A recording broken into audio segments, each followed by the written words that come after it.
La personalidad de San Francisco de Asís domina el siglo XIII. El ejemplo de aquel que fue llamado el pobrecillo en razón de su viviente amor por su dama, la pobreza, había atraído tras sus huellas a muchos cristianos fervorosos que entraron en las dos fraternidades que había fundado, los hermanos menores y las damas pobres o clarisas. La predicación familiar del santo había entusiasmado a un número mayor de fieles que no querían otra cosa, después de haberlo escuchado, sino seguir sus consejos y exhortaciones religiosas.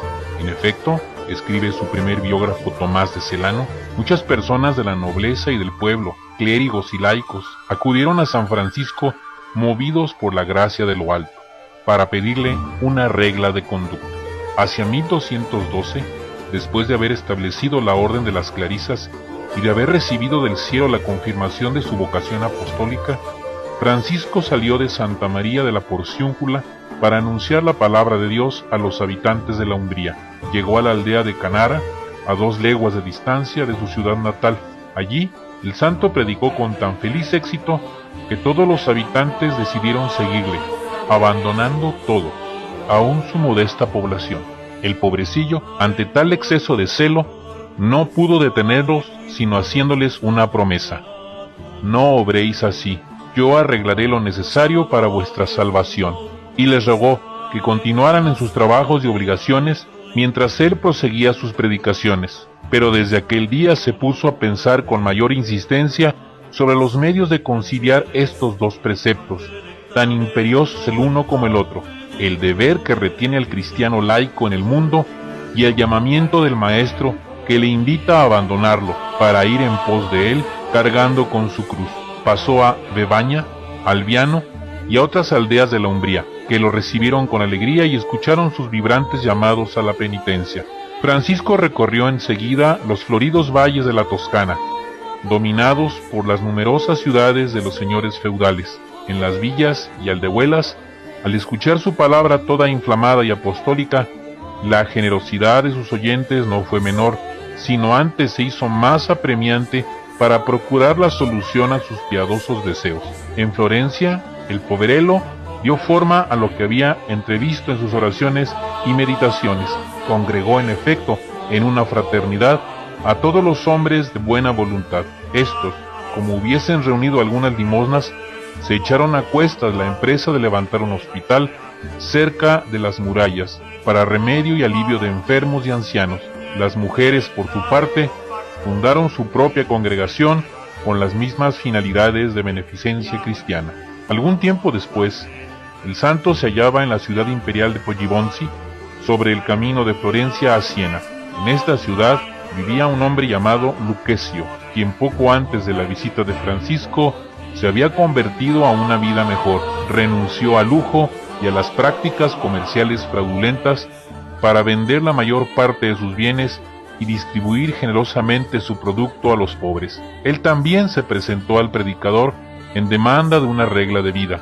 Leyendo en su corazón como Cristo en el del joven del Evangelio, descubrió su sincero deseo de perfección y lo aceptó como hijo espiritual. Prescribióle el traje que de ahí en adelante sería el hábito de los terciarios: un sayal de color ceniza, modesto en sus medidas y una simple cuerda. La crónica, que nos ha conservado estos detalles, añade que el pobrecillo le enseñó algunas oraciones de viva voz. Francisco dio él mismo el hábito a Lucchesio. La tradición lo venera como el primer terciario, y a numerosos fieles de la ciudad y lugares vecinos del valle de Elsa.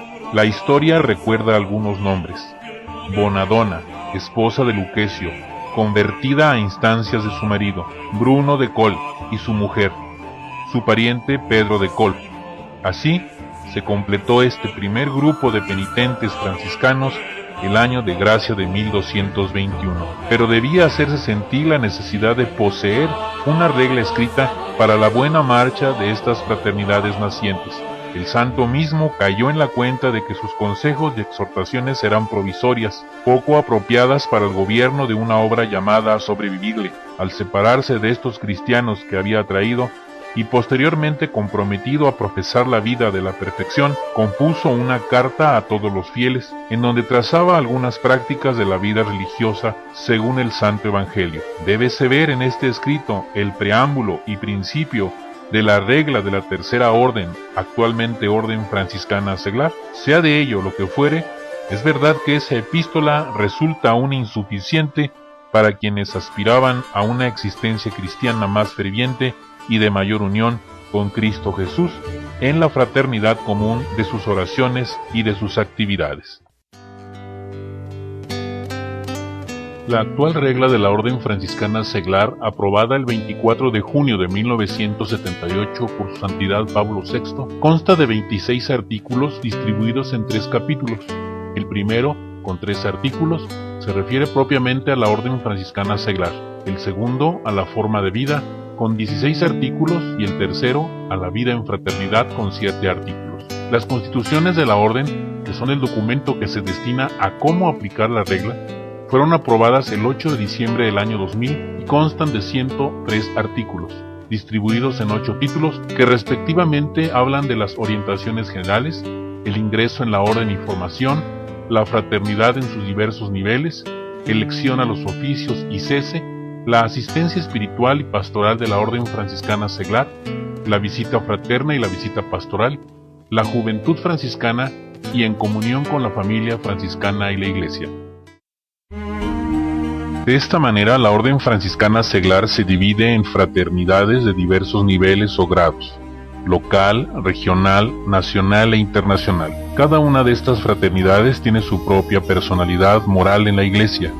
Las fraternidades se coordinan y se unen entre sí, de acuerdo en lo que se establecen las reglas y constituciones. En los diferentes niveles, cada fraternidad es animada y guiada por un consejo y un ministro o presidente, elegidos por los profesos en conformidad con las constituciones. Es interés nuestro dar a conocer a todos la organización de la Orden Franciscana Seglar en México, con el objetivo de quienes tengan interés de conocerla y pertenecer a ella, sepan a quién dirigirse. La Orden Franciscana Seglar en México se distribuye en 23 regiones que conforman la Fraternidad Nacional. La primera región, la del Santo Evangelio, comprende el Distrito Federal, el Estado de Hidalgo, Morelos, Guerrero, Oaxaca, Chiapas y la mayor parte del Estado de México.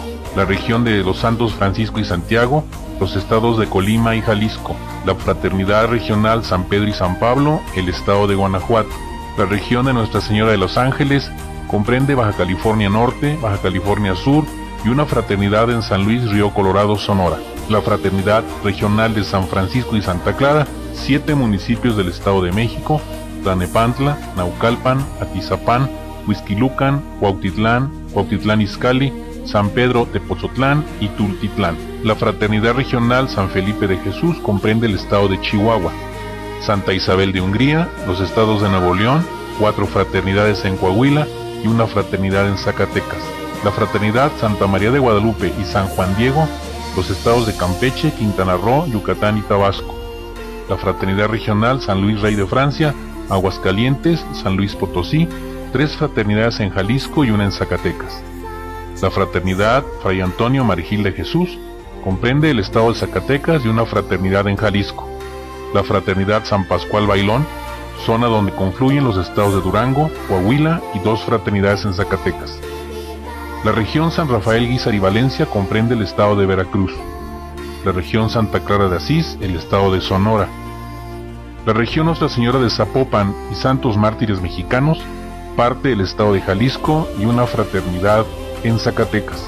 La región del Espíritu Santo, Puebla y Tlaxcala. La región San Antonio de Padua, parte oriente del estado de Michoacán. La fraternidad San Juan Pablo II, municipios de Santa Anita y San Agustín en Jalisco. Santa María del Pueblito, el estado de Querétaro. La región San Francisco de Asís, poniente del estado de Michoacán. La región Cristo de San Damián, Tamaulipas. La región Señor del Sacro Monte, el estado de México. La región San Bernardino de Siena, Tepic en el estado de Nayarit. Y la Fraternidad Regional Inmaculada Concepción, el estado de Sinaloa. Paz y bien.